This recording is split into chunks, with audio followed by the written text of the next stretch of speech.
আমাদের পাড়ার বাড়িটা একদিন হুট করেই ভাড়া হয়ে যায়। আর যারা সেই বাড়িতে ওঠে তাদের সাথে না ছিল কোনো আসবাবপত্র, না অন্য কিছু। এরপরেই ঘটতে থাকে অদ্ভুত সব ঘটনা ওই বাড়িটিকে ঘিরে। একদিন আমি ঘুমিয়েছিলাম। হঠাৎ করে আমার খ্রিস্টান প্রতিবেশী দৌড়ে আমার কাছে এসে বললেন, রহমান সাহেব, খেয়াল করুন, এদের আমার কাছে মোটেও ভালো লাগছে না। আমি বললাম, কি ব্যাপার, খুলে বলুন। তিনি বললেন, প্রতিদিন ওনাদের বাড়ি থেকে একজন লোক বেরিয়ে যায়। এলাকার দূরের একটা ডাস্টবিনে আবর্জনা ফেলে আসে সে। ওখানকার ইউনিয়ন থেকে জানা গেছে ওনাদের আবর্জনার মধ্যে ছাগলের পচা মাথা আর শরীরের বিভিন্ন অংশ থাকে, যা একেবারে স্বাভাবিক নয়। ভাবার বিষয় হল, ছাগলের মাথা এত যত্ন করে ওনাদের বাড়ির ওই আবর্জনার স্তূপে কেন ফেলা হচ্ছে? আপনি জানেন কিছু? ছাগলের এই মাথা সাধারণত জাদুটোনায় ব্যবহার করা হয়। আমার তো আগে থেকেই সন্দেহ ছিল, কিন্তু এখন ব্যাপারটা একেবারে স্পষ্ট হয়ে গেল। আসসালামু আলাইকুম। রহস্য, অজানা আর অতি প্রাকৃত ঘটনার জগতে আপনাকে স্বাগতম। আমি ফারহান, আর আপনারা শুনছেন প্রেত সংকেত 91.3 FM। আজ রাতের পর্বে আমরা প্রবেশ করতে যাচ্ছি মানুষের তৈরি এমন এক অন্ধকারের গভীরে, যার সত্যতা আপনার গায়ের পশম খাড়া করে দিতে বাধ্য। আমাদের আজকের কাহিনী নেত্রকোনার একটি নিঝুম গলির শেষ মাথার সেই বাড়িটিকে ঘিরে, যার বন্ধ দরজার ওপারে চলত এক ভয়ালো ও জঘন্য কালো জাদু। পচা রক্তের গন্ধ, নাম লেখা ঝুলন্ত পুতুল আর এক অদৃশ্য অভিশাপের নিঃশব্দ কাহিনী।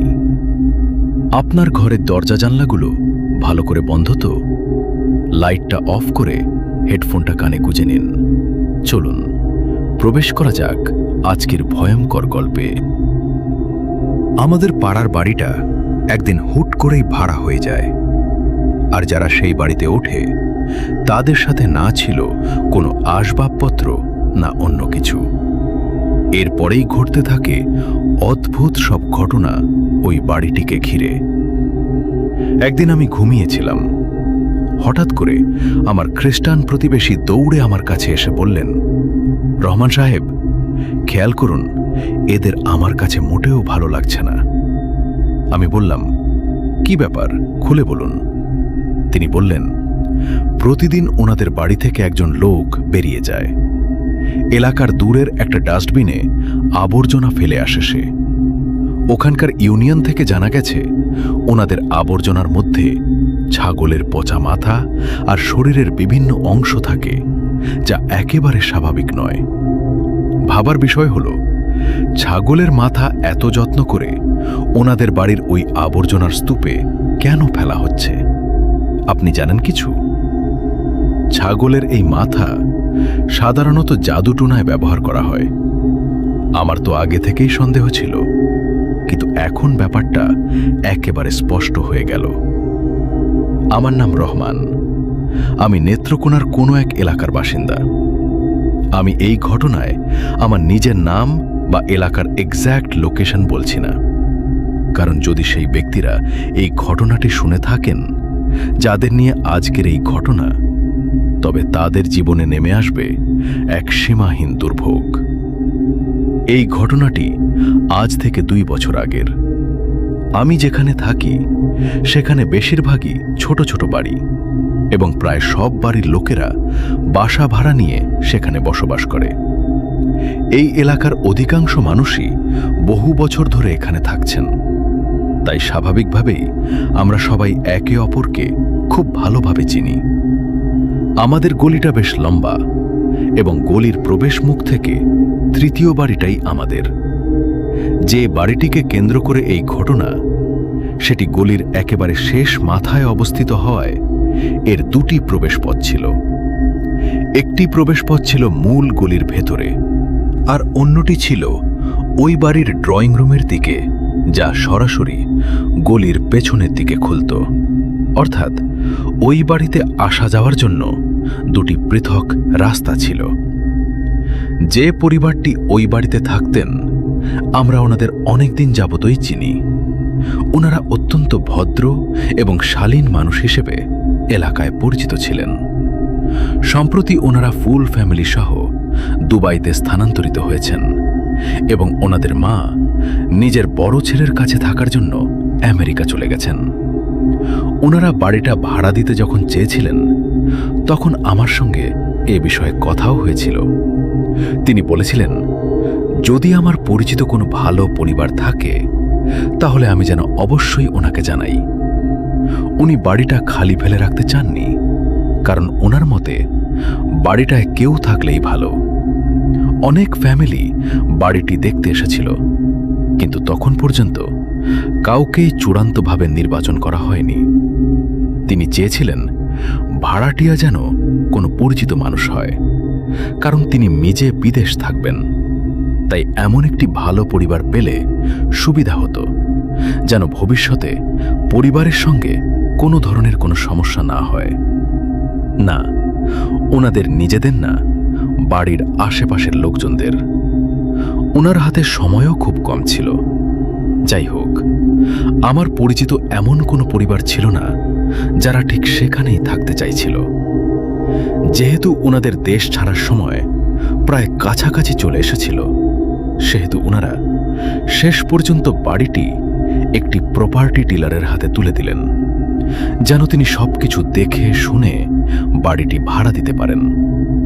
এরপর খুব দ্রুতই ওনারা দুবাইতে চলে গেলেন।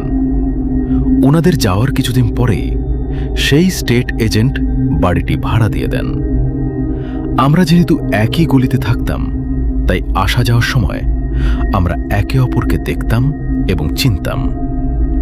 কিন্তু নতুন ভাড়াটিয়া কারা ছিল, কোথা থেকে এসেছে, সে সম্পর্কে আমাদের কিছুই জানা ছিল না।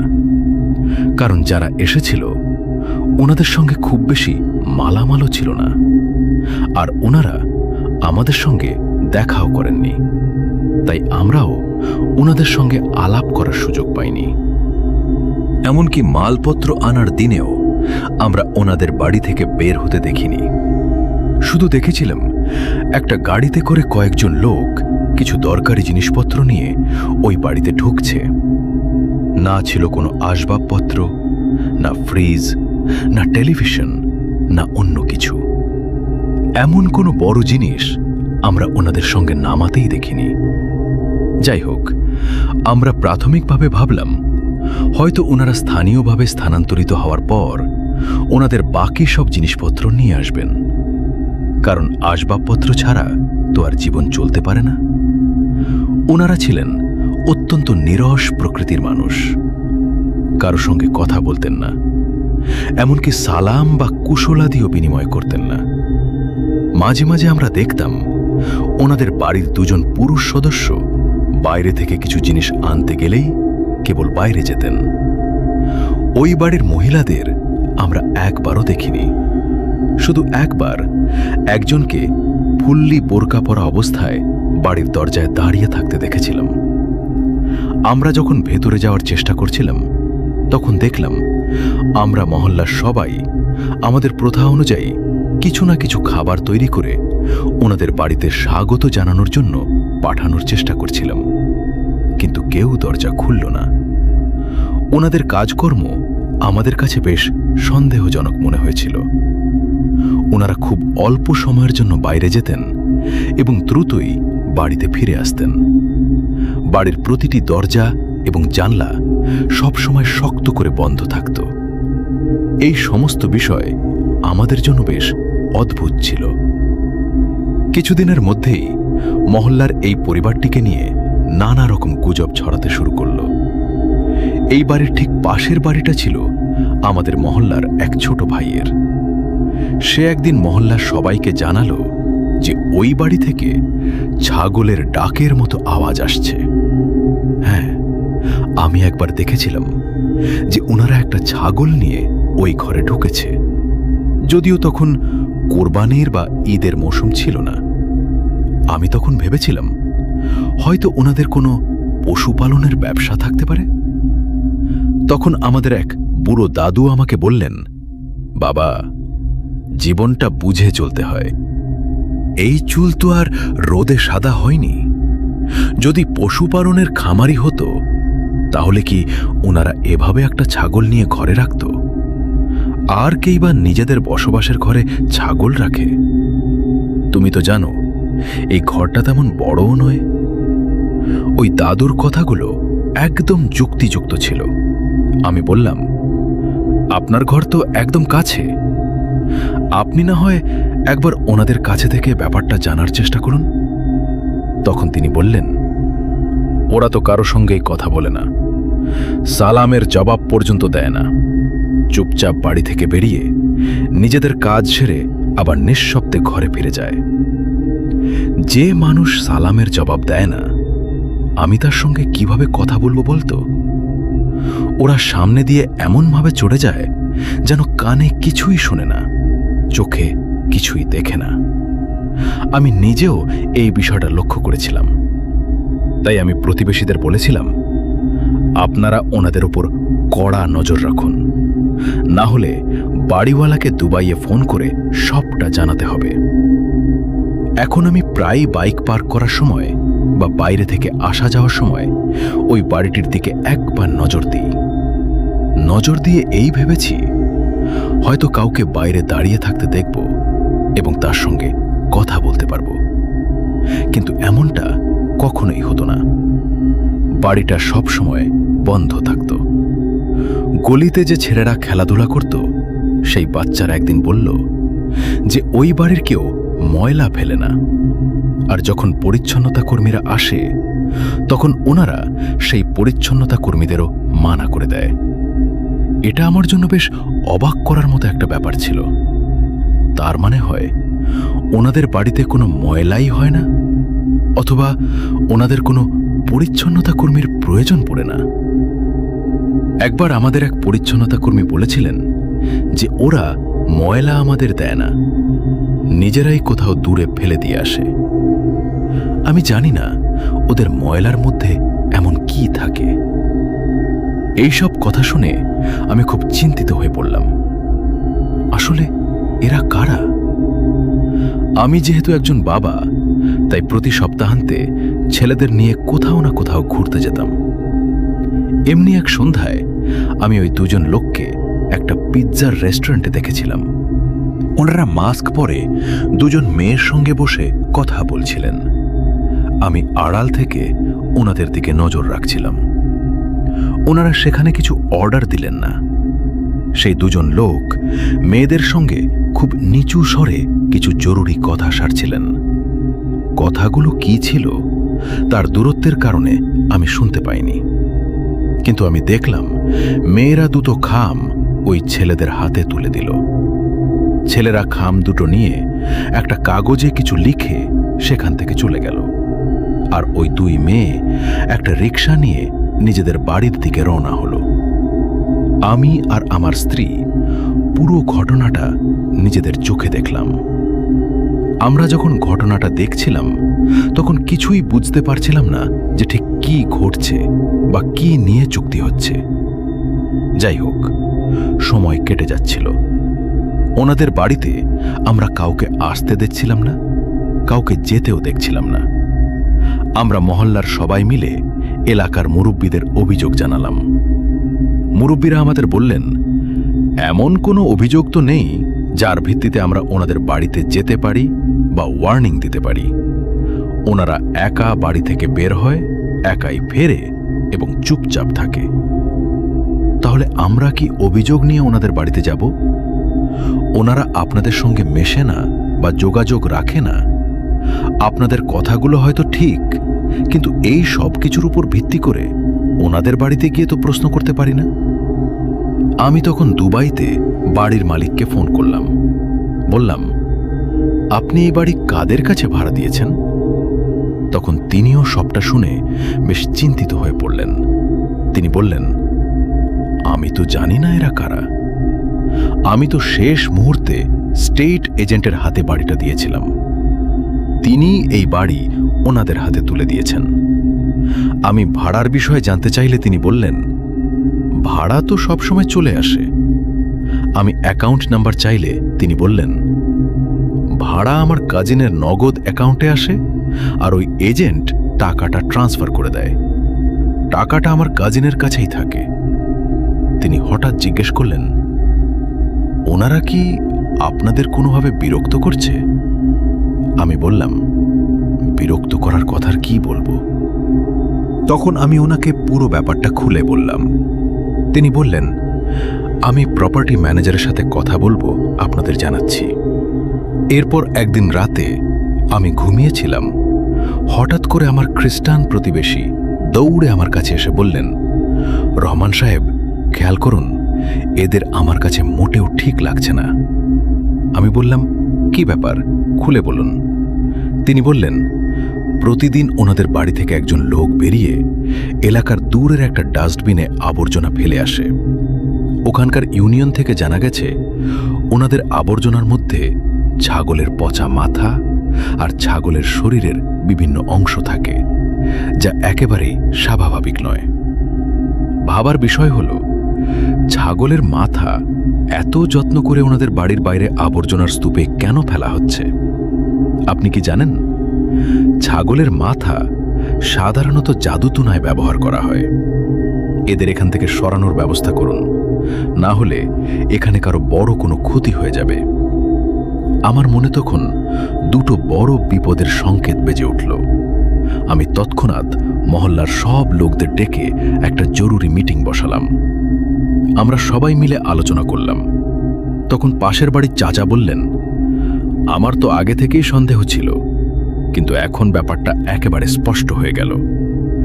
এমন কোনো শক্ত প্রমাণ ছাড়া কারো বিরুদ্ধে কিছু বলাও যায় না। তাই আমরা ঠিক করলাম যে আগে অফিসিয়াল কোনো অভিযোগ না দিয়ে আমরা মহল্লার গণ্যমান্য ব্যক্তিদের নিয়ে ওনাদের বাড়িতে যাব। আমরা যখন ওনাদের বাড়িতে গেলাম, তখন অনেকক্ষণ ধরে দরজায় কড়া নাড়লাম।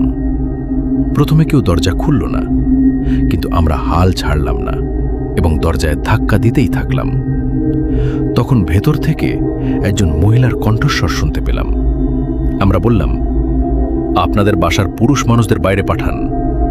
উনি বললেন, ঘরে কোনো পুরুষ মানুষ নেই। আমি জিজ্ঞেস করলাম, ওনারা কখন আসবেন? উনি বললেন, জানি না কখন আসবে। আমরা সবাই জানতাম সে নির্লজ্জভাবে মিথ্যে কথা বলছে, কারণ ওনাদের বাড়ি থেকে কাউকে আমরা বাইরে বের হতে দেখিনি। আমরা খুব কড়া সুরে ওনাকে জানিয়ে দিলাম এবং ওনাদের কাছে বার্তা পৌঁছে দিলাম যে সন্ধ্যায় যেন ওনারা এলাকার ডিফেন্স পার্টি অফিসে এসে দেখা করে, খুব জরুরি কাজ আছে। কিন্তু সেদিনও ওনাদের কেউ আসেনি। ওই রাতেই হঠাৎ করে আমাদের গলির ট্রান্সফরমারটি পুড়ে গেল। তখন ছিল প্রচণ্ড গরমের মাস, জুন মাস।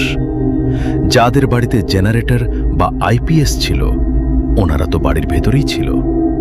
কিন্তু যাদের বাড়িতে জেনারেটর বা আইপিএস এর ব্যবস্থা ছিল না, ওনারা সবাই গরমের কারণে বাইরে বেরিয়ে এসেছিলেন। কিন্তু আশ্চর্যের বিষয় হল, ওই বাড়ি থেকে কেউ বের হলো না। সারা রাত বিদ্যুৎ ছিল না, তবুও ওই বাড়ির পর্দা এক চুলও সরো না, জানলাও একটু খোলা হলো না। এই ঘটনা আমাদের গলির সবাইকে আরো বেশি চিন্তায় ফেলে দিয়েছিল এবং ওনাদের উপর আমরা সবাই ভীষণ রেগে গিয়েছিলাম। একদিন আমাদের পাশের বাড়ির মেয়ে রোকসানা সন্ধ্যার সময় বাইরে বেরিয়ে এলো। বাচ্চারা তখন ক্রিকেট খেলতে যাচ্ছিল। ঠিক সেই মুহূর্তে একটা লোক ওই বাড়ি থেকে একটা বড় কালো শপিং ব্যাগ হাতে বেরিয়ে এলো।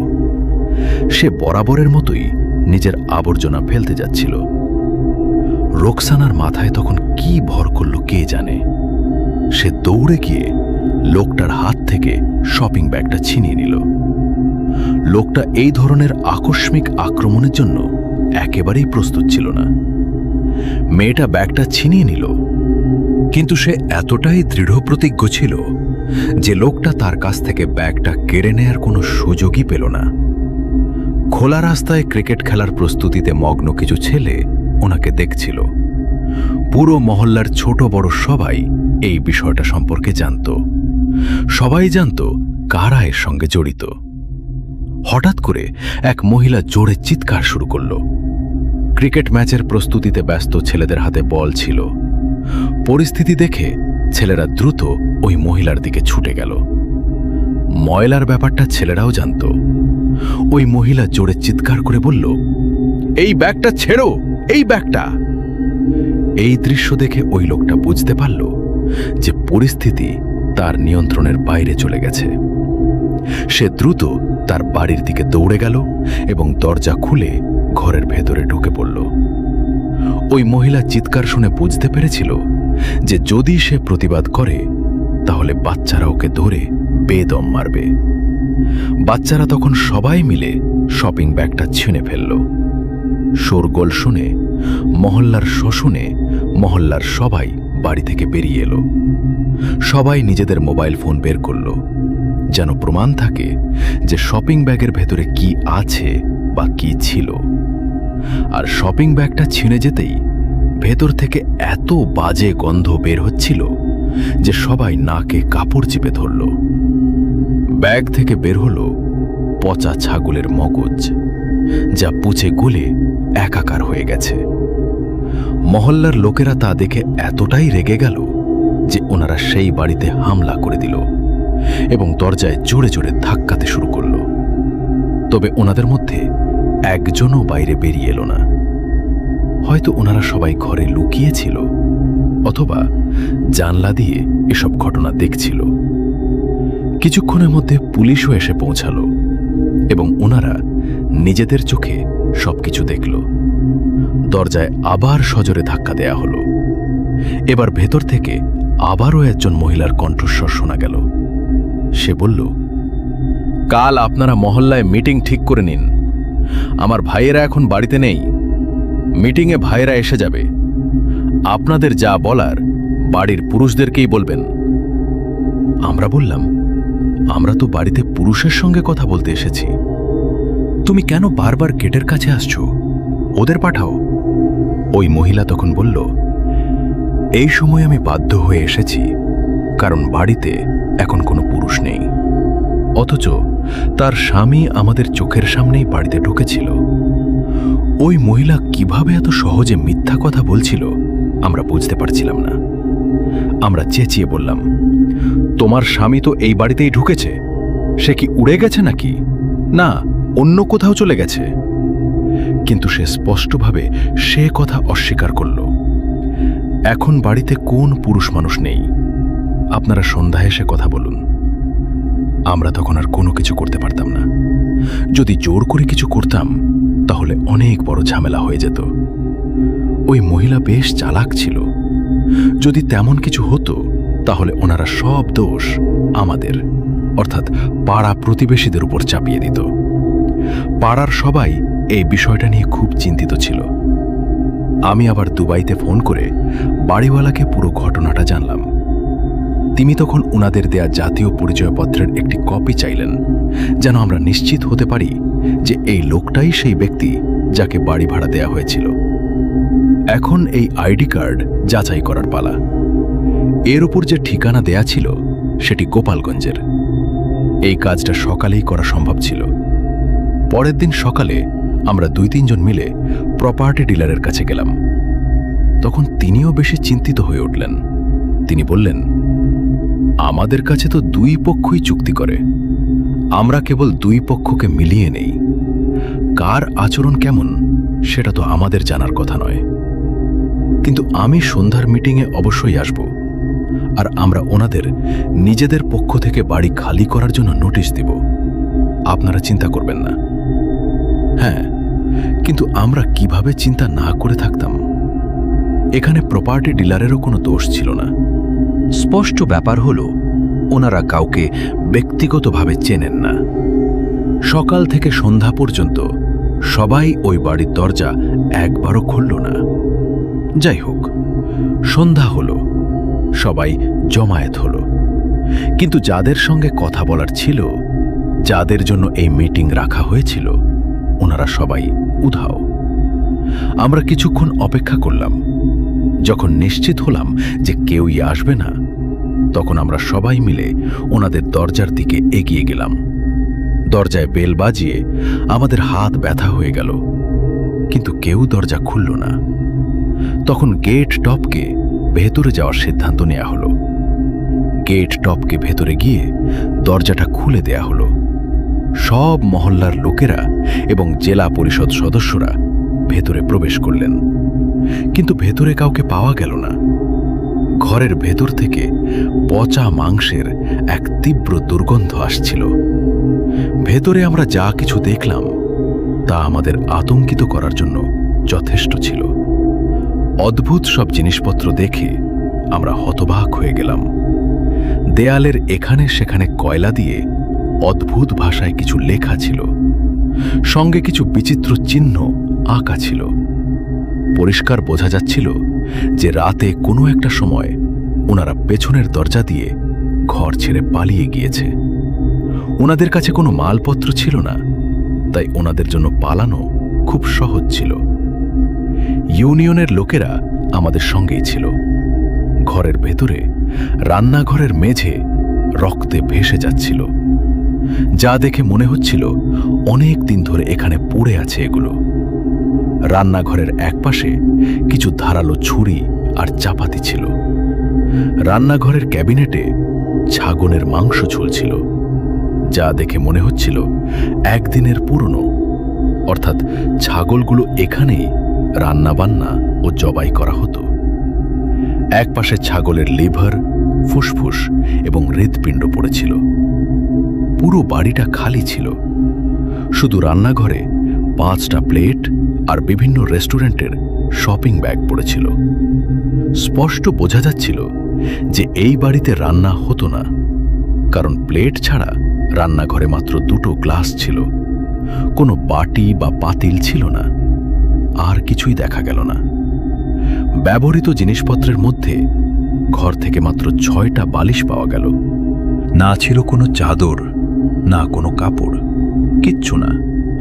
সবচেয়ে বড় কথা হলো, যখন উপরের ঘরটা খোলা হলো, আপনারা বিশ্বাস করবেন না, আমরা সবাই ভয়ে আমাদের চোখ ফিরিয়ে নিলাম। চোখ দুটো শক্ত করে বন্ধ করে নিলাম। আমরা চাইনি ওই নোংরা দৃশ্য আমাদের চোখে পড়ুক। সেটা ছিল এক অত্যন্ত ভয়ঙ্কর দৃশ্য। এমন শয়তানও আমাদের মধ্যে আছে, যারা শুধুমাত্র কিছু টাকার জন্য মানুষের হাসি খুশি জীবন নষ্ট করে দেয়। আমার তখন মন চাইছিল, ওই লোকগুলো যদি আমার সামনে আসতো, তাহলে আমি ওনাদের সবাইকে ধীরে ধীরে যন্ত্রণা দিয়ে ঠিক একইভাবে মারতাম, যেভাবে ওনারা ওনাদের জাদুর মাধ্যমে অন্য নিরাপরাধ লোকদের সঙ্গে খেলছিল। ওই ঘরে দেয়ালের বিভিন্ন জায়গায় হুক লাগানো ছিল এবং সেগুলোর ওপর পুতুলগুলোকে ফাঁসির মতো করে ঝুলিয়ে রাখা হয়েছিল। প্রতিটি পুতুলের উপর আলাদা আলাদা নাম লেখা ছিল। কিছু পুতুলে সূচ ঢোকানো ছিল, আর কিছু পুতুল তখনও অসম্পূর্ণ ছিল। যেই পুতুলগুলো বানাচ্ছিল সেই হাত দিয়েই সেলাই করে একপাশে রেখে দিয়েছিল, আর কিছু পুতুলে কেবল তুলো ভর্তি করা বাকি ছিল। এই দৃশ্যটা এমন ছিল যে পরিষ্কার বোঝা যাচ্ছিল ওনারা হঠাৎ করেই সবকিছু ছেড়ে পালিয়ে গিয়েছে, কারণ আমরা ওনাদের আসল চেহারাটা ধরে ফেলেছিলাম। ঘরের আলমারির ভেতর থেকে কিছু লেবু, লবণ, চিনি আর একটা নোটবুক পাওয়া গিয়েছিল, যেখানে কিছু মানুষের নাম এবং ওনাদের শরীরের কোথায় কোথায় কষ্ট দিতে হবে সেই জায়গাগুলোর কথাও লেখা ছিল। আর এটা ছোট কাগজে 4-5টা নাম আর তাদের কাছ থেকে পাওনা টাকার বিস্তারিত বিবরণ ছিল। কারো কাছ থেকে 1.5 লাখ, কারো কাছ থেকে 2 লাখ, কারো কাছ থেকে 1 লাখ, কারো কাছ থেকে 5 লাখ। যার যার সামর্থ্য অনুযায়ী রেট ঠিক করা ছিল। আলমারির ভেতর থেকে 1-2টি ছবিও পাওয়া গিয়েছিল, যার মধ্যে একটাতে কারো বুকের উপর দাগ দেয়া হয়েছিল। এই সব কিছুর বর্ণনা এমন ছিল যেন চিৎকার করে বলছিল সে এখানে কি ভয়ানক কাণ্ড ঘটত। আমরা সব কিছুর ছবি তুলে বাড়িওয়ালাকে পাঠিয়ে দিলাম, আর তিনি অবাক হয়ে গেলেন যে তার বাড়িতে এই সব ঘটেছিল। হঠাৎ করে বাড়িওয়ালার কাজিনও এসে পড়লেন। ওনারা সবকিছু নিজের চোখে দেখলেন। পরে জানা গেল ভাড়াটিয়াদের দেয়া আইডি কার্ডটাও নকল ছিল। তাদের ব্যাংকিং অ্যাকাউন্টের নম্বরটিতেও যোগাযোগ করার চেষ্টা করা হয়েছিল, কিন্তু সেই নম্বরটা ব্লক করা ছিল। আর সেই সিম কার্ডটাও কোনো এক মৃত মানুষের নামে রেজিস্ট্রেশন করা ছিল। সবকিছুই নকল। 2 নম্বর। ওই 2 নম্বর লোকদের তাড়িয়ে দেওয়ার পর পরিচ্ছন্নতা কর্মীদের দিয়ে পুরো ঘরটা পরিষ্কার করানো হলো। বাড়ির মালিকের কাজিন একজন হুজুরকে নিয়ে এসেছিলেন। ওনার পরামর্শে এখানে কোরআন খতম দেয়া হলো, যেন এই ঘর থেকে খারাপ কোনো কিছুর প্রভাব চলে যায়। কিন্তু এই ঘরের ভয় আর আতঙ্ক পুরো মহল্লায় ছড়িয়ে পড়েছিল। তারপর পর থেকেই বাড়িটা ফাঁকাই পড়ে রইল, আর আজও সেটা ফাঁকা। এলাকার ইমাম সাহেব প্রায়ই কোরআন পড়ানোর জন্য বাচ্চাদের নিয়ে আসেন, সেখানে পড়াশোনা করান। কিন্তু আমাদের সবার মনে এই বাড়িটার ব্যাপারে একটা ভয় স্থায়ীভাবে বাসা বেঁধে ফেলেছে। না, এই বাড়িটার ভাড়া দেয়া হয় না, এটা বিক্রিও করা হয় না, কারণ সবাই নিজের চোখে সবকিছু দেখেছে। বাড়িওয়ালাকে অনেক কষ্ট পোহাতে হয়েছে, তার অনেক আর্থিক ক্ষতিও হয়েছে, কিন্তু এখন আর কিছুই করার নেই। ওনারা হয়তো এখন অন্য কোনো এলাকায় চলে গেছেন, আর সেখানে আবার টাকার লোভে মানুষের জীবন নিয়ে খেলছেন। এমন লোকদের আল্লাহ ছাড়া আর কেউ ধরে না, কেউ শাস্তি দেয় না। আমাদের সবারই এমন মানুষের হাত থেকে নিরাপদ থাকা উচিত। পরে আমার মনে হলো, আমি সেদিন রেস্টুরেন্টে 2 জন মহিলাকে দেখেছিলাম ওই লোকগুলোর সঙ্গে। ওনারা নিশ্চয়ই কারো উপর কালো জাদু করানোর জন্য বা কোনো কিছু ডিল করার জন্য ওই ব্যক্তিদের সঙ্গে দেখা করতে এসেছিলেন। এমন জঘন্য মানুষেরা সাধারণ মানুষের ছদ্মবেশে আমাদের চারপাশে ঘুরে বেড়ায়। ওনারা আমাদের ক্ষতি করেন, আর সেই ক্ষতির উপর ভিত্তি করে দাম নির্ধারণ করেন। অর্থাৎ যত বড় ক্ষতি তত বড় দাম। আল্লাহ আমাদের এমন মানুষ আর এমন কুদৃষ্টি থেকে রক্ষা করুন, এই বলে রহমান সাহেব তার ঘটনা শেষ করেছেন। এই ছিল আজকের রহস্যময় ঘটনা। গল্পটি যদি আপনার ভালো লেগে থাকে তাহলে ভিডিওটিতে একটি লাইক দিয়ে আমাদের উৎসাহ দিন। প্রেত সংকেত 91.3 FM এ নতুন নতুন ভৌতিক, রহস্যময় ও বাস্তব ঘটনাভিত্তিক গল্প শুনতে এখনই চ্যানেলটি সাবস্ক্রাইব করুন এবং বেল আইকনটি অন করে রাখুন। মনে রাখবেন, সব অন্ধকার চোখে দেখা যায় না, কিছু অন্ধকার অপেক্ষা করে শুধু আপনার জন্য। আজকের রাত শান্তিতে কাটুক। আল্লাহ হাফেজ।